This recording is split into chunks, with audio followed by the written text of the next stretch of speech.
41 বার সূরা ইখলাস পড়ে চিনিতে ফু দিলে কি হয় জানলে আপনি অবাক হয়ে যাবেন। আপনি 7 দিন যদি এরকম আমল করতে পারেন, আল্লাহ পাক রব্বুল আলামিন অলৌকিকভাবে আপনাকে সুস্থতার নিয়ামত দান করবেন। কিভাবে আপনি আমলটি করবেন? সূরা ইখলাস খুবই ফজিলতপূর্ণ একটি সূরা। পবিত্র কোরআনুল কারীমের 112 নম্বর সূরা হচ্ছে সূরাতুল ইখলাস। এই সূরাতুল ইখলাসের ভিতরে মাত্র 3টি আয়াত আছে। সূরা ইখলাস পারেন এমন কেউ নাই। সূরা ইখলাসের ভিতরে আল্লাহ পাক রব্বুল আলামিনের পরিচয় আছেন। নবীজি সাল্লাল্লাহু আলাইহি ওয়াসাল্লাম যখন মক্কার ভিতরে কালিমার দাওয়াত দেওয়া শুরু করলো, তখন কাফেররা বলা শুরু করলো, ইয়া মুহাম্মদ, হে আব্দুল্লাহর ছেলে মুহাম্মদ, তুমি যে আল্লাহর কথা বলো, আমাদের দেব দেবতা তো কোটি কোটি, কিন্তু তুমি যে আল্লাহর কথা বলো সে আল্লাহ কয়জন? সাথে সাথে আল্লাহ পাক রব্বুল আলামিন সূরা নাজিল করলেন তার পরিচয় দিয়ে, কুল হুয়াল্লাহু আহাদ আল্লাহুস সামাদ লাম ইয়ালিদ ওয়া লাম ইউলাদ ওয়া লাম ইয়াকুল লাহু কুফুয়ান আহাদ। নবী হে আপনি বলে দেন, তারা আপনাকে জিজ্ঞেস করে আল্লাহ কয়জন? হুয়াল্লাহু আহাদ, আল্লাহ হচ্ছেন এক, অদ্বিতীয়। আল্লাহ পাক রব্বুল আলামিন একজন। আল্লাহ কি অনেকজন না একজন? আল্লাহ হচ্ছেন একজন। এটা হচ্ছে আল্লাহ তাআলার পরিচয়। কুল হুয়াল্লাহু আহাদ আল্লাহুস সামাদ।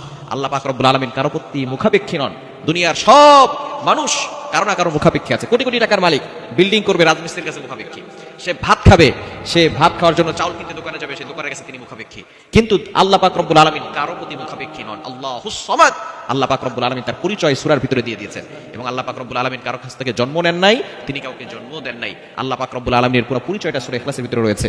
একজন সাহাবী সূরা ইখলাসকে মহব্বত করে ভালোবেসে নামাজে পড়তেন। নবীজি সাল্লাল্লাহু আলাইহি ওয়াসাল্লাম তার ব্যাপারে সুসংবাদ দিয়েছেন যে এই সূরা ইখলাস তাকে জান্নাত পর্যন্ত পৌঁছে দিবে।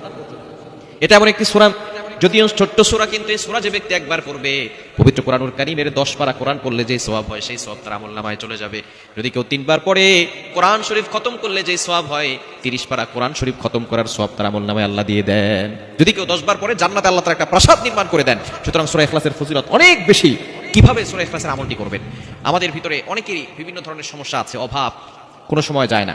আপনি হালকা অল্প কিছু চিনি নেবেন, রাতের বেলা ঘুমানোর আগে আমলটি করতে পারেন, এশারের নামাজের পরপর আমলটি করতে পারেন। কিছু চিনি নেবেন, যতটুকু খেলে আপনার জন্য উপকার হবে। অনেকের চিনি খেলে, মিষ্টি খেলে সমস্যা হয়। কিছু চিনি, অল্প কিছু চিনি নেওয়ার পরে আপনি প্রথমে 3 বার দুরূদ শরীফ পড়বেন, এরপরে আউযুবিল্লাহ বিসমিল্লাহ সহকারে সূরা ইখলাস 41 বার পড়বেন, এরপরে আবারও 3 বার দুরূদ শরীফ পড়ে আপনি চিনিতে ফু দিবেন। এরপরে ওই চিনিটা যতটুকু আপনি পারেন ততটুকু খাওয়ার চেষ্টা করবেন। আল্লাহ পাক রব্বুল আলামিন আপনার চেহারার সৌন্দর্য বাড়িয়ে দিবেন এবং আল্লাহ তাআলা আপনার চেহারার ভিতরে যে দাগ আছে অথবা শরীরে যদি কোনো দাগ থাকে সেই দাগটা আল্লাহ পাক রব্বুল আলামিন কমিয়ে দিবেন। সূরা ইখলাসের প্রতি ইয়াকিন রেখে, আল্লাহর প্রতি বিশ্বাস রেখে কোরআনের পাওয়ার আপনি অবশ্যই দেখতে পারবেন এবং ভালো ফলাফল পাবেন।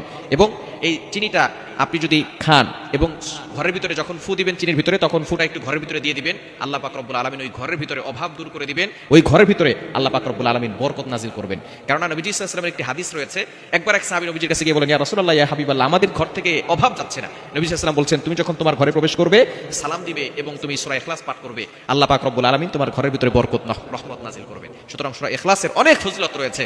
আপনি সূরা ইখলাসটার এই আমলটি করতে পারলে অবশ্যই ভালো একটি ফলাফল পাবেন। আল্লাহ তাআলা আমাদের সকলকে ইয়াকিনের সাথে আল্লাহর প্রতি বিশ্বাস রেখে আমল